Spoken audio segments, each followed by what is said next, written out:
በስመ አብ ወወልድ ወመንፈስ ቅዱስ አሐዱ አምላክ አሜን። ለሕያው ተስፋና ለማይጠፋ እድፈት ለሌለበት ዳግመኛ የወለደን የጌታችን የኢየሱስ ክርስቶስ አምላክና አባት እግዚአብሔር የተመሰገነ ይሁን። በተለያየ ስፍራ ሆናችሁ ይህንን የእግዚአብሔር ቃል በቃለ ዓዋዲ የመንፈሳዊ ቴሌቪዥን መርሃ ግብር እየሰማችሁ ለምትገኙ ቃሉን ተሰሙ ዘንድ እድል የሰጣችሁ እግዚአብሔር ክብር ሁሉ ይሁንለት። ጆሮቻችሁም ይህንን የተከበረውንና ቅዱሱን ቃል ለመስማት ስለታደሉ ጆሮቻችሁ ብሩካን ናቸውና እግዚአብሔር አምላክ የእግዚአብሔርን ቃል ድምፅ የምትሰሙበትን እድል ደግሞ እንዲያበዛላችሁ በጌታ በኢየሱስ ክርስቶስ ስም ጸለይን።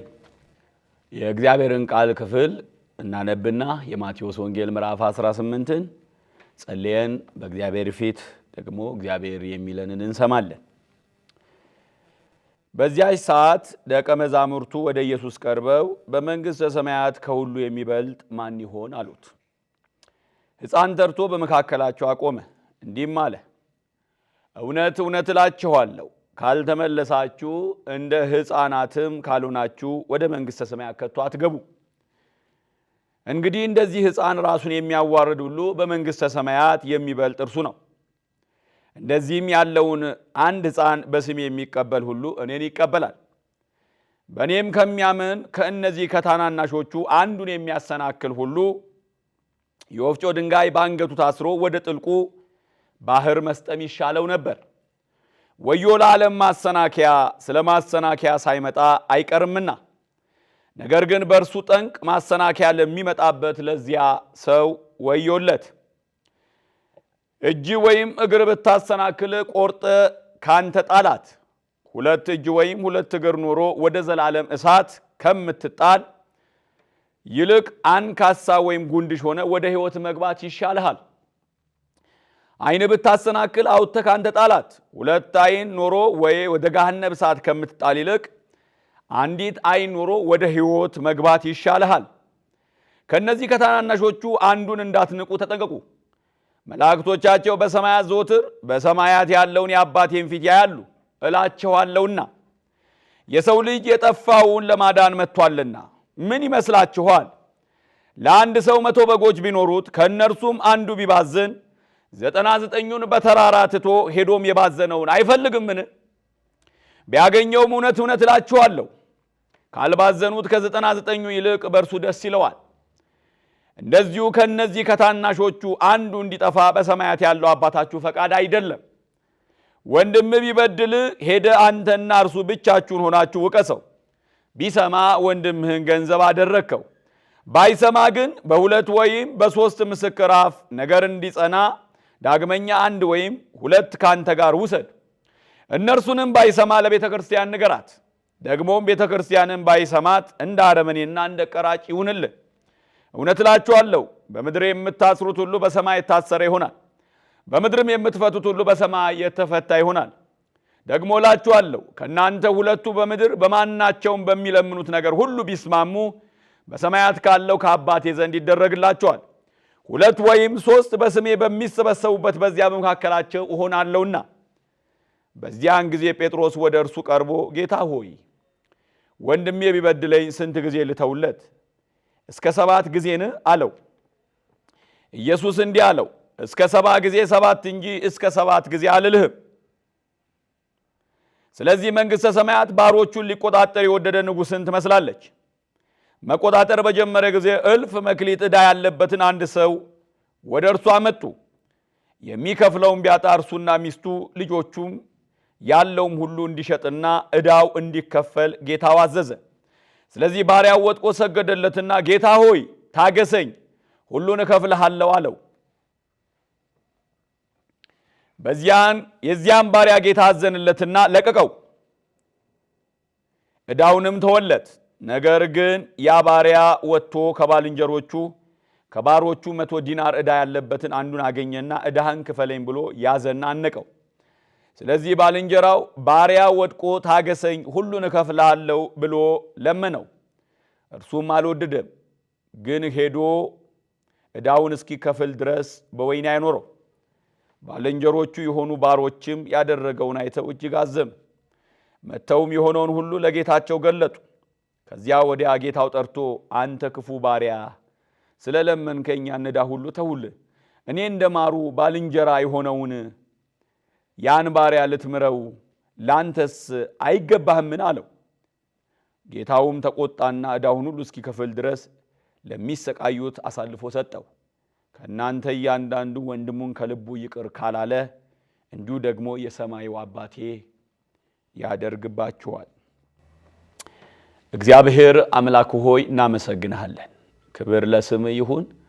በኢየሱስ ስም ይህንን የቃልህን ፍቺ እንድታበራልን፣ ቃልህን ልከ እንድትፈውሰን እግዚአብሔር አምላክ ሆይ የመንፈስ ደግሞ አብሮት በሙላት እንዲቆጣጠረን በጌታ በኢየሱስ ክርስቶስ ስም ጸለይን። ሁሉ ሲሆን ለክብር ይሁን። ተናገረን፣ እኛ ልጆች ደግሞ የምንሰማበትን ጸጋ አብዝተ ልቀቅልን። በኢየሱስ ሕያውና ዘላለማዊ ስም። አሁን ያነበብኩት የመጽሐፍ ቅዱስ ክፍል ማቴዎስ ነው የጻፈው።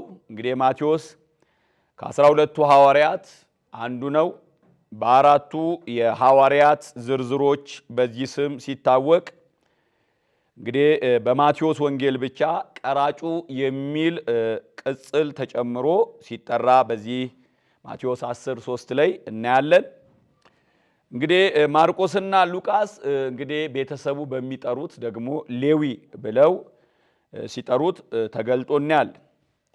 የሆነ ሆኖ ግን አስነዋሪ የነበረው የቀራጭነትን ስራ ላይ ተሰማርቶ የነበረው ይሄ ማቴዎስ ኢየሱስ ሲጠራው ሁሉን ትቶ እንደተከተለውና ደግሞም በቤቱም ለኢየሱስና ለቀድሞ ጓደኞቹ ታላቅ ግብዣ እንዳደረገ የማቴዎስ ወንጌል 9 ምዕራፍ ስናነብ የምናስተውለው እውነት ነው። እንግዲህ ይህ ማቴዎስ ከዚህ በኋላ ኢየሱስ በቤቱ የተገለገለ ይመስላል። የማቴዎስ ቃላት በመጽሐፍ ቅዱስ ውስጥ አልተጠቀሱም።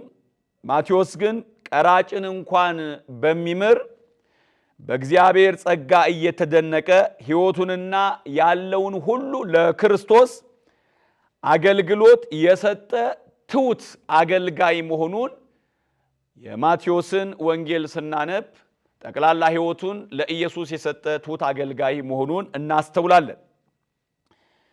የሆነ ሆኖ ይህንን ለመንደርደር ያክል ካልኩኝ ስለ ጸሐፊው ማቴዎስ እንግዲህ ከወንጌላት ክፍል ይሄ ማቴዎስ ወንጌል የሚባለው የመጽሐፍ ቅዱስ ክፍል አስቀድሞ ቀራጭ በነበረ በኋላ ግን በጌታ በኢየሱስ ክርስቶስ በመመረጥ ሐዋርያዊ ሹመትን የተቀበለ ዘመኑን ሙሉ ትሑት በመሆን ባገለገለው በማቴዎስ ይሄ የማቴዎስ ወንጌል ክፍል ተጽፏል። እንግዲህ የማቴዎስ ወንጌል ክፍል ከመጀመሪያ ጀምሮ የዘር ሐረግን እየደረደረ የጀመረ እንደመሆኑ መጠን መልእክቱ ወንጌሉ የተጻፈው እንግዲህ ለአይሁድ ማህበረሰብ እንደመሆኑ መጠን ያጻጻፍ ስልቱ አብዛኛውን የአይሁድ ማህበረሰብ ሊረዱት ሊገነዘቡት ደግሞ የሚጠብቁት ዘንድ ያለውን ከመንግስቱ ጋር ተያይዞ ካሉበት የሮማን ቀኝ ግዛት ጋር ነፃ የሚያወጣቸውን መስፍን መሲህ ይጠብቁ ዘንድ ስላለ ስለዚህ የሚጠብቁት መሲህ ጌታ ኢየሱስ እንደሆነ በማስገንዘብ ጭምር ማቴዎስ ይህንን ወንጌል በብዙ መልኩ ስለ መንግስቱ ደግሞም ስለ መጣው መሲህ እርሱ ክርስቶስ እንደሆነ ደግሞም የእግዚአብሔር ልጅ እንደሆነ ጭምር ለአይሁድ ማህበረሰብ ሊያስገነዝብ በሚችል የአጻጻፍ ስልት የማቴዎስን ወንጌል ጽፎ እንግዲህ አበርክቷል። የሆነ ሆኖ አሁን ያነበብነው የመጽሐፍ ቅዱስ ክፍል 18ኛውን የማቴዎስ ወንጌል ክፍል ያነበብነው ይህንን ክፍል እንግዲህ ርዕስ እንስጠው ካልን የመንግስቱ ዜጋ ባህሪያትና አመለካከቶች እንላለን። ወደ እግዚአብሔር መንግስት እንግዲህ የተጨመርን እኛ በዚህ መንግስቱ ስንኖር ምን አለ? ባህሪያትና አመለካከታችን በእግዚአብሔር ቃል እንግዲህ ጥራዝ ውስጥ ነው መሆን ያለበት ማለት ነው። ስለዚህ የመንግስቱ ዜጋ ባህሪያትንና አመለካከቶችን በሚመለከት ማቴዎስ ሰፊውን የወንጌልን ክፍል የሚያስገነዝብ መልእክትና ይዘት ያለው ቢሆንም በዚህም በማቴዎስ ወንጌል ምዕራፍ 18 ላይ የምንገነዘበው የእግዚአብሔር ቃል እውነት እሱን እውነት ባጎላ መልኩ በመንግስቱ ያለን እኛ ምን አይነት ባህሪና ደግሞ ሕይወታችን ሊሰጥ የሚገባውን አመለካከትና ባህሪ ጭምር እንድናስተውልና እንድንኖር ጭምር ሊጋብዝ በሚችል መልኩ ማቴዎስ ይሄ 18ኛውን ምዕራፍ እንግዲህ ጽፏል። እንግዲህ ማቴዎስ በዚህ በምዕራፍ 18 ምንድነው አጠቃላይ ይዘቱ ካልን በትህትና በይቅርታና በመንግስተ ሰማያት ውስጥ ባለው የማህበረሰብ አስፈላጊነት ላይ ያተኩራል። ይሄ ብቻ አይደለም። እሱ ስለ ልጅ መሰል እምነት በቤተ ክርስቲያኑ ውስጥ ስላለው ኃጢአትና ገደብ የለሽ የእግዚአብሔርን ይቅርታና ደግሞ ተፈጥሮን ጉዳዮች ጭምር በመመልከት በዚህ ክፍል ውስጥ እናስተውላለን። የማቴዎስ ወንጌል ምዕራፍ 18 ላይ እንግዲህ ምዕራፉ ይሄ ብቻ ሳይሆን ሌሎች እንዲሰናከሉ የማድረግን አደጋ በሚመለከት አማኞች ተሐድሶንና እርቅን በንቃት እንዲከታተሉ ጭምር ያለውን አስፈላጊነት በማጉላት የማቴዎስ ወንጌል ምዕራፍ 18 ላይ አጽንኦት በሰጠ መልኩ ሊያስገነዝበን በሚችል መልኩ በዚህ ወንጌል ክፍል ውስጥ ተመዝግቦ የምናየው የምናነበውም እውነት ነው። በማቴዎስ ወንጌል ምዕራፍ 18 ውስጥ ያሉ ጭብጥና ደግሞ ቁልፍ የሆኑ ትምህርቶችን በዝርዝር እንመልከት። ምሳሌ ከምዕራፍ 1 እስከ 5 ትሕትና ወደ መንግስቱ የመግባት መንገድ እንደሆነ ኢየሱስ ልጅን ተጠቅሞ ወደ መንግስተ ሰማያት ለመግባት የሚያስፈልገው የትሕትና አይነትን ለማሳየት በእግዚአብሔር ዓይን ታላቅነት እንደ ሕፃን መታመንና በእግዚአብሔርም ደግሞ መታመን ላይ መሆኑን አጽንኦት በመስጠት ይህንን ክፍል ከቁጥር 1 እስከ 5 ባለው ክፍል ውስጥ ያስገነዝበናል። ምናልባት ይህ ክፍል ብዙ ጊዜ ከስልጣንና ከማዕረግ ጋር የተቆራኘውን ዓለም ለታላቅነት ያለውን አመለካከት ከእግዚአብሔር እይታ ጋር በማነጻጸር ትሕትናንና የዋህነትን በማስቀደም እንድንገነዘብ ክፍሉ ይጋብዘናል። ደቀ መዛሙርቱ በመንግስቱ ውስጥ ከሁሉ የሚበልጠው ማን እንደሆነ ጌታ ኢየሱስን መጠየቃቸውን ስናይ እንግዲህ በደቀ መዛሙርቱ ይሄ ያነሱት ጥያቄ በእነሱ ውስጥ ዘላቂ ዓለማዊ ምኞት እንዳለ ጭምር ሊያስገነዝብ በሚችል መልኩ ይሄን ክፍል እናያለን። የሆነ ሆኖ ደቀ መዛሙርቱ ወደ ኢየሱስ እንደቀረቡ ክፍሉ በመናገር ይጀምራል። ቀርበው ግን አንድ ጥያቄ ጠየቁት። ምን የሚል? በመንግስተ ሰማያት ከሁሉ የሚበልጠው ማን ነው የሚል። ይሄ ደቀ መዛሙርቱ ጥያቄ ነው። በመንግስተ ሰማያት ከሁሉ የሚበልጠው ማን ይሆን የሚል ጥያቄ ለኢየሱስ በማቅረብ እንግዲህ ኢየሱስን ይጠይቁታል።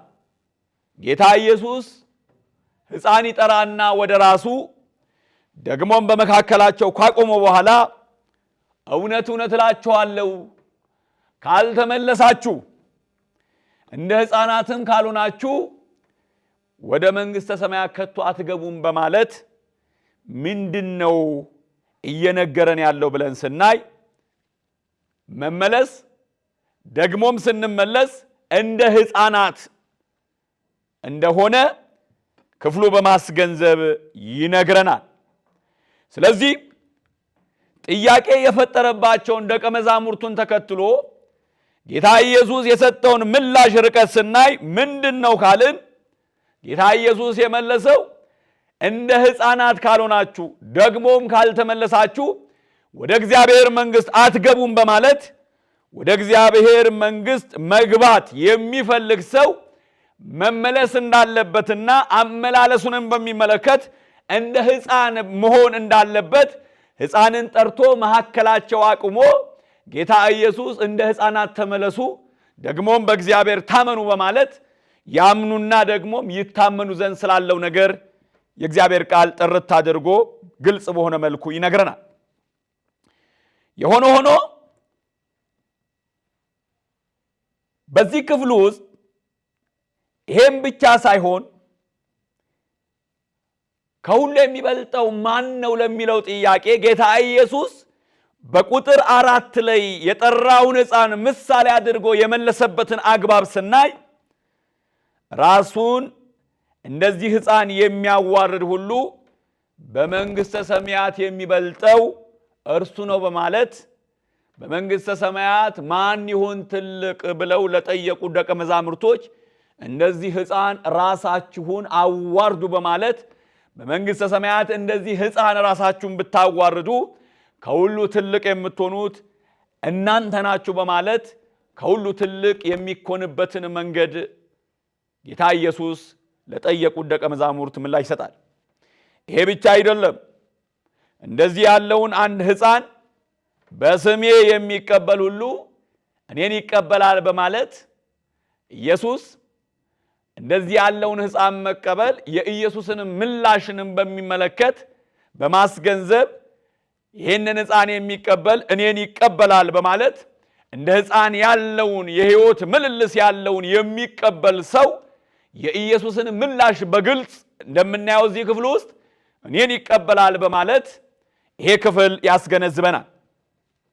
በሁለተኛ ደረጃ ምን እናያለን ካልን እዚህ በማቴዎስ ወንጌል ምዕራፍ 18 ከቁጥር 6 እስከ 9 ባለው ክፍል ውስጥ ከፈተናና ሌሎችን ወደ ኃጢአት የማስገባት አደጋና ደግሞ ማስጠንቀቂያ ጭምር ይነግረናል።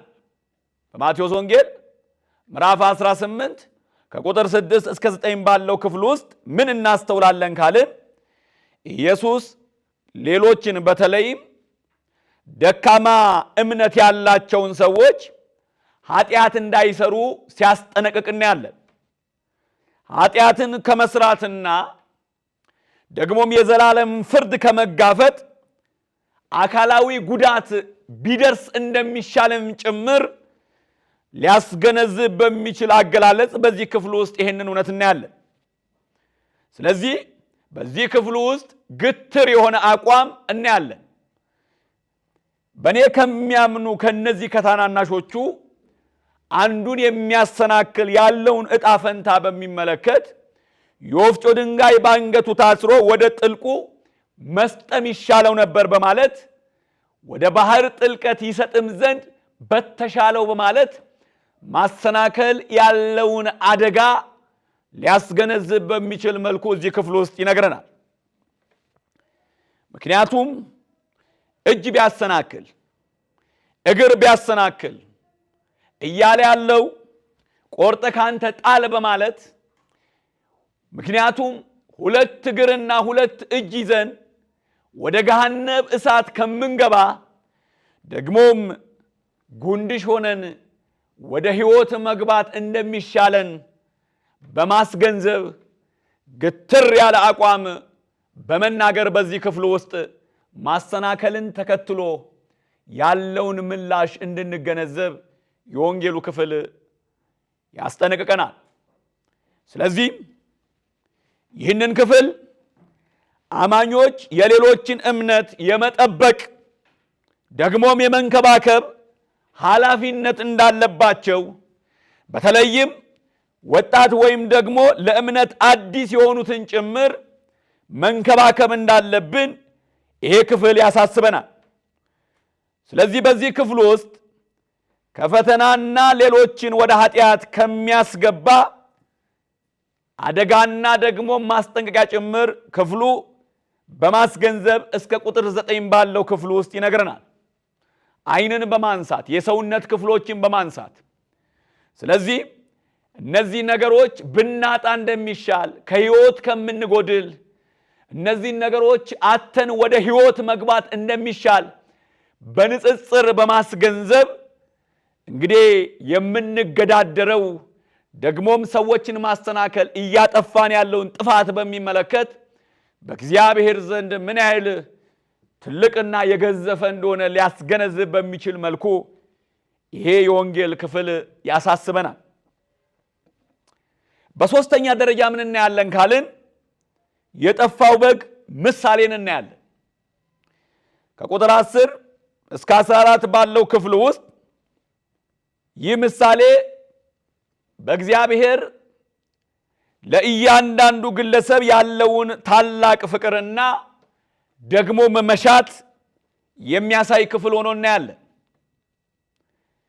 ከመንገድ ለወጡትም ጭምር ደግሞም ወደ ሰልፉ ላልተጨመሩ በክርስቶስ ኢየሱስ የተላለፈውን የዘላለም ጥሪ አሜን ብለው ላልተቀበሉ ብቻ ሳይሆን ከመንገዱ ደግሞ ወጥተው እውነትን አውቀው ከተቀበሉት እውነት ለሸሹትም ጭምር ይሄ እግዚአብሔር ለእያንዳንዱ ግለሰብ ያለውን ፍቅርና ደግሞ መሻት የሚያሳይ የመጽሐፍ ቅዱስ ክፍል መሆኑን ስናነበው የምናገኘው የእግዚአብሔር ቃል እውነት ነው።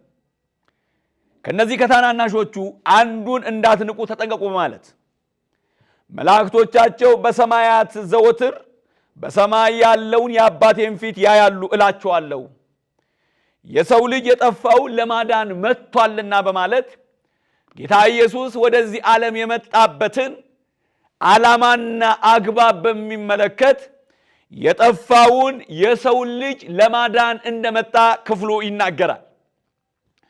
ስለዚህ የጠፋውን ለማዳን የመጣው የሰው ልጅ ለምንድነው ካልን ኃጢአተኞችን ሊያድን ክርስቶስ ኢየሱስ ወደ ዓለም መጣ የሚለው ቃል የታመነና ሁሉ እንዲቀበሉት የተገባ ነው ተብሎ በመጀመሪያይቱ ጢሞቴዎስ ምዕራፍ 1 ቁጥር 15 ላይ ተገልጾ እንደምናየው ጌታ ኢየሱስ የጠፋውን የሰው ልጅ ለማዳን እንደመጣ በዚህ ክፍሉ ውስጥ እናስተውላለን። ስለዚህ ምን ይመስላችኋል አለ። አንድ ሰው 100 በጎች ቢኖሩት ከርሱም አንዱ ቢባዝን 99ኙን በተራራ ትቶ ሄዶ የባዘነውን አይፈልግምን በማለት እንግዲህ ስለ አንድ ነፍስ ያለውን የእግዚአብሔርን እይታ በሚመለከት ክፍሉ ይነግረናል። ለአንድ ነፍስ ያለው ርራዬ የአንድ ነፍስ ማጣት ያለውን ርራዬና መሻት ፍላጎት በሚመለከት እግዚአብሔር የጠፋውን ለመፈለግ የሚባዝንበትን ርቀት ፍለጋው በክርስቶስ ኢየሱስ እስከ መስቀል ሞት ድረስ የደረሰውን እውነት የእግዚአብሔርን ፍላጎትና ፍለጋ ይህ ክፍል ግልጽ አድርጎ ይነግረናል። እና ቢያገኘው የእግዚአብሔርን ምላሽ በሚመለከት ቁጥር 13 ላይ እንዲህ ይለናል፣ እውነት እላችኋለሁ ካልባዘኑት ከ99ኙ ይልቅ በእርሱ ደስ ይለዋል በማለት እንግዲህ እግዚአብሔር የጠፋውን የሰውን ልጅ ሊፈልግ በላከው በልጁ ያገኘውን ነፍስ በሚመለከት ያለውን ደስታ ይሄ ክፍል ያስገነዝበናል። ስለዚህ የእግዚአብሔርን ፍላጎትና መሻት በሚመለከት የአባታችን ፈቃድ አንዱ እንዲጠፋ በሰማይ ያለው የአባታችሁ ፈቃድ አይደለም በማለት ጌታ ኢየሱስ የአባቱን ፈቃድ ለደቀ መዛሙርቱ አንዳችሁ እንድትጠፉ በሰማይ የአባታችሁ ፈቃድ አይደለም በማለት ይህንን እውነት በዚህ የእግዚአብሔር ቃል ክፍል ውስጥ ተበራርቶ የእግዚአብሔርን ፈቃዱን መሻቱን ከመንገድ ለወጡት ጭምር ያለውን ፍለጋ በዚህ ክፍል ውስጥ ያስገነዝበናል። እንግዲህ ይህ ምሳሌ አማኞች የሚያሳስባቸው የእግዚአብሔር ፍቅር ሁሉን የሚያጠቃልል እና ለጠፉትም ሆነ ደግሞም ለሚታገሉት ጭምር እንደሆነ በዚህ ክፍል ውስጥ እናያለን። እግዚአብሔር ካልሳቱት ከ99ኙ ይልቅ ንስሐ በገባ አንድ ኃጢአተኛ እንደሚደሰት ይሄ ክፍል አጽንኦት በመስጠት ያስገነዝበናል። ስለዚህ ከቁጥር 9 እስከ 14 ያለው ክፍል ምንድነው ካልን የጠፋው በግ ምሳሌ። ይህ ምሳሌ ደግሞ እግዚአብሔር የጠፋውን የሰው ልጅን ደግሞም ንስሐ በገባ አንድ ኃጢአተኛ ደግሞም ከመንገድ ላፈነገጠ አንድ አማኝ ያለውን የፍቅር ምላሽና የርኅራኄ ጥግ የምንገነዘብበት የምናስተውልበት የእግዚአብሔር ቃል ክፍል ሆኖ እናያለን። በአራተኛ ደረጃ ምን እናያለን ካልን ከቁጥር 15 እስከ 20 ባለው የእግዚአብሔር ቃል ክፍል ውስጥ በቤተ ክርስቲያን ኃጢአትን ማስተናገድ ተከትሎ ልንወስዳቸው የሚገቡትን ተግባራት በዚህ ክፍል ውስጥ ያሳስበናል። ቤተ ክርስቲያን በክርስቶስ ኢየሱስ ተጠርታ ወደ እግዚአብሔር መንግሥት የተጨመረች ወይም ደግሞ ተጠርተው የመጡ ስብስብ አቅሌሻ የምንለው ቤተ ክርስቲያን የተሰበሰቡ ናቸው። በክርስቶስ የተጠሩ ናቸው። በኢየሱስ ደም የተዋጁ ናቸው። የዳኑ ናቸው። ከዓለም ጥፋት እርኩሰት አምልጠው የመጡ ናቸው። ኃጢአትንና ዓለማዊነትን የካዱ ናቸው። ሰይጣንን የካዱ ናቸው። እነዚህ በክርስቶስ ኢየሱስ የእግዚአብሔርን ጥሪ ተቀብለው የመጡ ሰዎች ቤተ ክርስቲያን ናቸው። ከየት ነው የመጡት? ከዓለም ጥፋት እርኩሰት ኃጢአተኛውን ዓለም ከሚቀጣው የእግዚአብሔር ቁጣና በቀል ከሚቆየው ዓለም አምልጠው በክርስቶስ ኢየሱስ የተላለፈላቸውን ጥሪ የተቀበሉ እነዚህ ቤተ ክርስቲያን ሲሰበሰቡ ሲያመልኩ ሲኖሩ በዚህ ምድር ባላቸው የአምባሳደርነት ቆይታ ውስጥ በማዕከላቸው ለሚፈጠረው ችግርና ክስተት ይፈቱ ዘንድ ያለበትን አግባብ የሚያስገነዝብ የመጽሐፍ ቅዱስ ክፍል ሆኖ እዚህ ማቴዎስ ወንጌል ምዕራፍ 18 ከቁጥር 15 እስከ 20 ባለው ክፍል ውስጥ እንዴት ባለ መልኩ መፍታት እንዳለብን ያስገነዝበናል። ኢየሱስ በቤተ ክርስቲያኑ ማህበረሰብ ውስጥ ኃጢአትን የመፍታትን ሂደት በዚህ ክፍል ውስጥ ይዘረዝራል። በግል ግጭት አንድ ወይም ሁለት ሌሎችን ያሳተፈና በመጨረሻም ደግሞ አስፈላጊ ሆኖ ሲገኝ ለቤተ ክርስቲያን በማሳወቅ ጭምር ይህ ሂደት ኃጢአተኛውን ግለሰብ ወደ ህብረት የመመለስ ግብ በማግኘቱ ወደ ነበረበት መመለስና እርቅንም ጭምር በማጉላት በዚህ ክፍል ውስጥ የእግዚአብሔርን ምክር እናስተውላለን። ይህ ብቻ አይደለም። በዚህ ክፍል ውስጥ የቤተ ክርስቲያንን ስልጣን እናያለን። የክርስቶስ አምባሳደር የሆነችው ቤተ ክርስቲያን ያላትን ስልጣን በሚመለከት እስከ ድረስ እንደሆነ ይሄ ክፍል ያስገነዝበናል። የማሰርና የመፍታት ስልጣን ከዚህ ሂደት ጋር የተያዘ ነው። ይህም የቤተ ክርስቲያንን የእግዚአብሔርን የመመዘኛዎች የማስከበር እና አስፈላጊም ሆኖ ደግሞ ሲገኝ ይቅር የማለት ኃላፊነት ላይም በማተኮር ክፍሉ ይህንን አስተውሎት እንድናስተውል አጽንኦት በመስጠት ይነግረናል። ታዲያ እንዴት እናድርግ? በቤተ ክርስቲያን ውስጥ ክስተት ሲፈጠር ወንድም ቢበድል ሄዳ አንተና እርሱ ብቻ ሆነ ውቀሰው ነው የሚለው። በተለያየ ስፍራ ሆናችሁ ይህንን የእግዚአብሔር ቃል እውነት እየሰማችሁ ላላችሁ አማኞች በቤተ ክርስቲያን ውስጥ አንድ ወንድም ቢበድል እንመልስ ዘንድ የሚገባን ምላሽ ምንድነው ሲባል የበደለንን ሰው ይዘን አንተና እርሱ ብቻ ሆናችሁ ውቀሰው። ወቀሳም ቢሰማ ወንድምህን ገንዘብ አደረከው። እንግዲህ ወቀሳውን ባይሰማ ደግሞ ቀጥሎ ወደ ምንድነው የምንሄደው እርምጃ ካልን ከኛ ጋር አንድና ሁለት ሰው ወስደን በሰው ፊት እንወቅሰዋለን።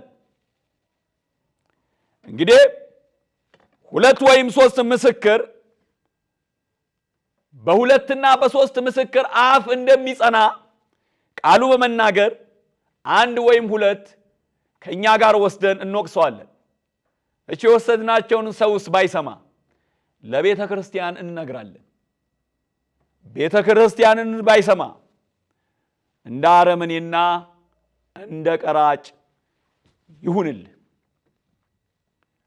ስለዚህ ይሄንን ስቴፕ ይሄንን ሂደት መጠበቅ እንዳለብን የማቴዎስ ወንጌል ምዕራፍ 18 ከቁጥር 15 እስከ 17 ባለው ክፍል ውስጥ የምንጠብቀውን ሂደት እየነገረን ነው። ከዛስ 18ኛው ቁጥር ላይ ከቤተ ክርስቲያን ስልጣን ጋር ተያይዞ ያለውን የእግዚአብሔር ቃል እውነት ፍንትው አድርጎ ይገልጽልናል።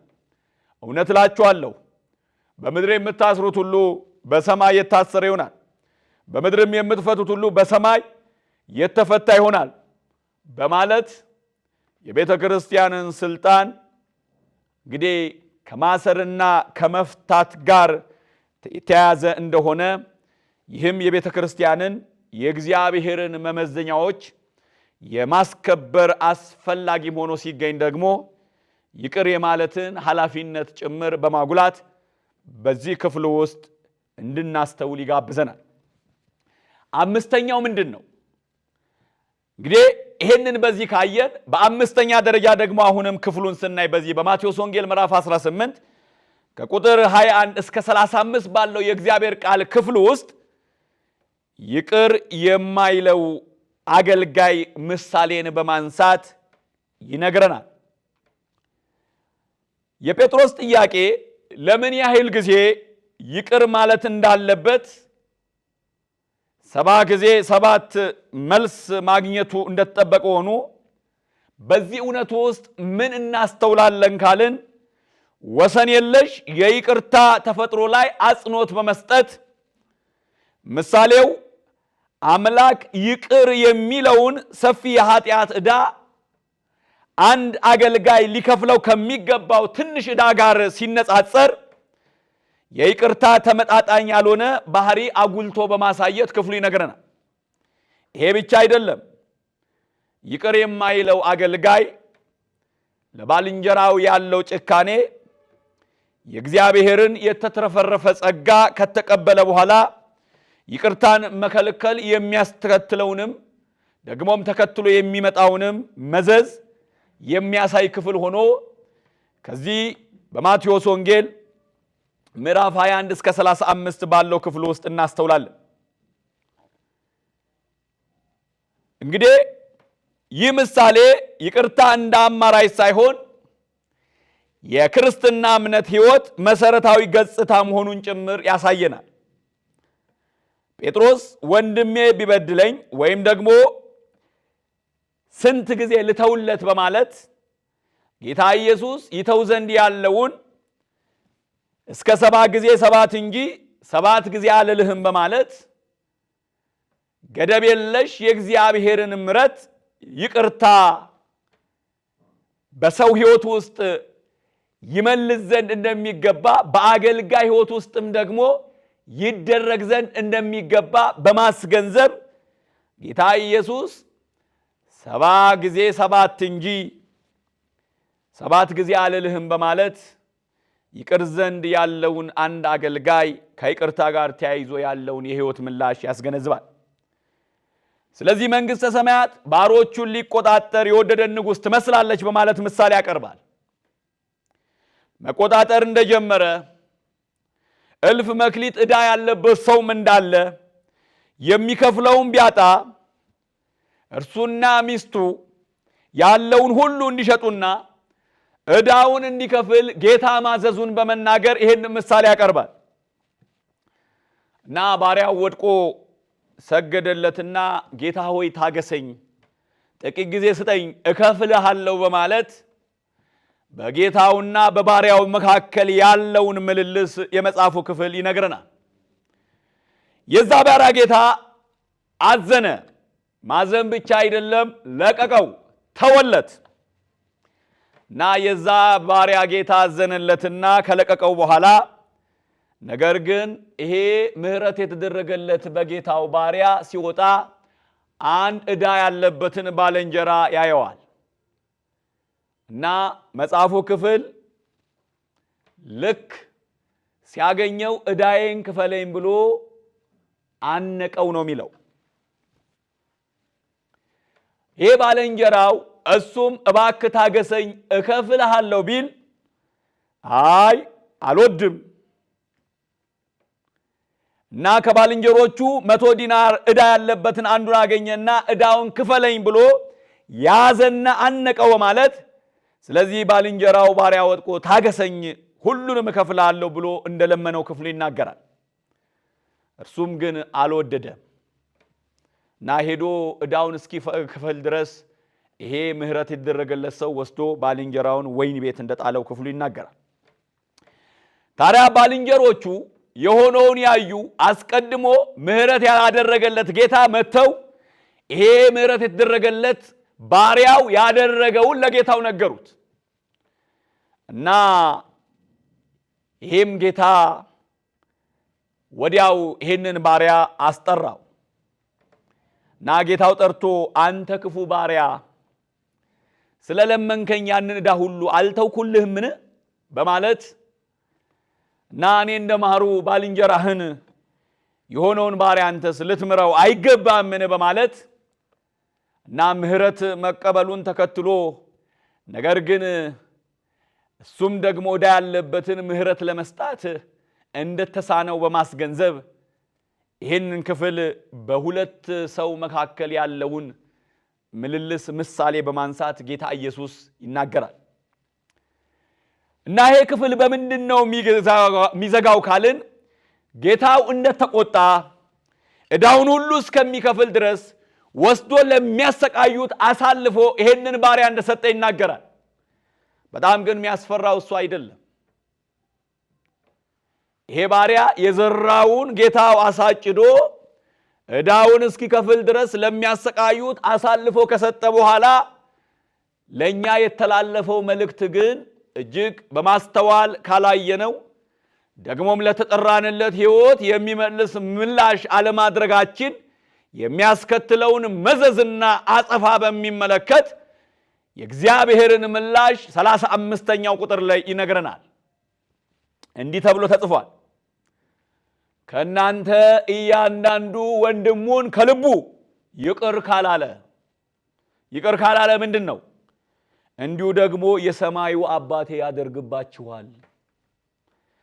የተወደዳችሁ ወንድሞቼ በተለያየ ስፍራ ሆናችሁ ይሄንን የእግዚአብሔር ቃል እውነት የምትሰሙ እግዚአብሔር በብዙ ይቅር ብሎናል ብላችሁ ካመናችሁ በክርስቶስ ኢየሱስ እግዚአብሔር ትልቁ ዕዳችንን ከትከሻችን ላይ የኃጢአት አረንቋ ጫንቃ አንከባሎ በምህረት እንዳስወገደልን ካመናችሁ በተለያየ ስፍራ እግዚአብሔርን በክርስቶስ ለማምለክ ተሰብስባችሁ ላላችሁ ለእናንተ መልእክት አለኝ። ይኸውላችሁ የእግዚአብሔርን ምላሽ በሚመለከት ከልቡ ይቅር አለማለትን ደግሞም ከልብ ይቅር አለማለትን የሚያስከትለው የእግዚአብሔር ምላሽ የሰማዩ አባታችሁ እንዲያደርግባችኋል እያለን ነው። ይቅር ለማለት አቅም ላጣችሁ፣ ለምህረት አቅም ላጣችሁ፣ ይቅር ብላችሁ ወደሚቀጥለው ምዕራፍ መዘርጋት ለተሳናችሁ፣ አብሮ ደግሞ ከእግዚአብሔር ጋር ሰራተኛ ሆናችሁ የተጠመዳችሁ ነገር ግን የእግዚአብሔርን ፈቃድ ደግሞ ባህሪውን ከገፋችሁ እግዚአብሔር በእኛ ውስጥ እንዲንጸባረቅ የሚፈልገውን መሻቱንና ፈቃዱን እምቢ ካላችሁ የዜሮ ድምር ውጤት እንዳይሆንባችሁ የእግዚአብሔርን ፈቃድ ለመፈጸም የምትችሉበትን ጸጋ እግዚአብሔር ይለቅላችሁ ዘንድ በኃይለኛው በእግዚአብሔር ፊት ራሳችሁን በማዋረድ እግዚአብሔር ይቅርታንና ምህረትን የምታደርጉበትን ጸጋ አብዝቶ እንዲለቅላችሁ በእግዚአብሔር ፊት ውደቁ። ወገኖቼ የእግዚአብሔርን ምላሽ በሚመለከት ያንዳንዳችሁ ወንድሙን ከልቡ ይቅር ካላለ የሰማዩ አባታችሁ ያ ጌታ የመጨረሻውን ሳንቲም እስኪከፍል ድረስ ለሚያሰቃዩት አሳልፎ እንደሰጠው የሰማዩ አባታችሁ ወንድማችሁን ከልባችሁ ይቅር ካላላችሁ እንዲያደርግባችኋል በማለት የእግዚአብሔርን ምላሽ በሚመለከት ክፍሉ በማስገንዘብ እየነገረን ወገኖቼ ይቅር ማለት ትልቁ በደልን ትልቁ ኃጢአትን እግዚአብሔር ይቅር ካለልን ይቅር የምንልበት አቅምና ጉልበት እሱ ነው። ሐዋርያው ቅዱስ ጳውሎስ በቆሮንቶስ 4 ላይ አታስታውስም? አገልጋይ ሆናችሁ እንኳን እንግዲህ ምህረት እንደተደረገልን መጠን ይህ አገልግሎት ስላለን አንታክትም። አይደለም ምህረት ምላሽ ሕይወታችን እንዲሰጥ አቅመቢስ እንድንሆን ይቅርና አገልጋይ እንኳን የአገልግሎቱ አቅም ምህረት እንደሆነ በየቀኑ እግዚአብሔር ምህረት እንደሚያደርግልን ደግሞም ትልቁን ኃጢአት በምህረት እንዳስወገደልን በማስተዋል በዙሪያችን ባሉ ከተለያዩ ወንድም እህቶች ጋር ባለን ግንኙነት እግዚአብሔር ቃል ባስተማረን መጠን ተከታታይነቱን ጠብቀን እንይዝ ዘንድ የሚገባውን አካሄድ የእግዚአብሔር ቃል የእግዚአብሔር ምክር ሐሳብ በዚህ በማቴዎስ ወንጌል ምዕራፍ 18 ላይ ቀርቦልናል። ለቃሉ የምንታዘዝበት ጸጋ ይብዛልን። ስለሰማችሁ ደግሞም ትሰሙ ዘንድ የምትችሉበትን ጸጋ እግዚአብሔር በያላችሁበት ስለለቀቀላችሁ የጌታ ጸጋ በያላችሁበት ይብዛላችሁ። ተባረኩ።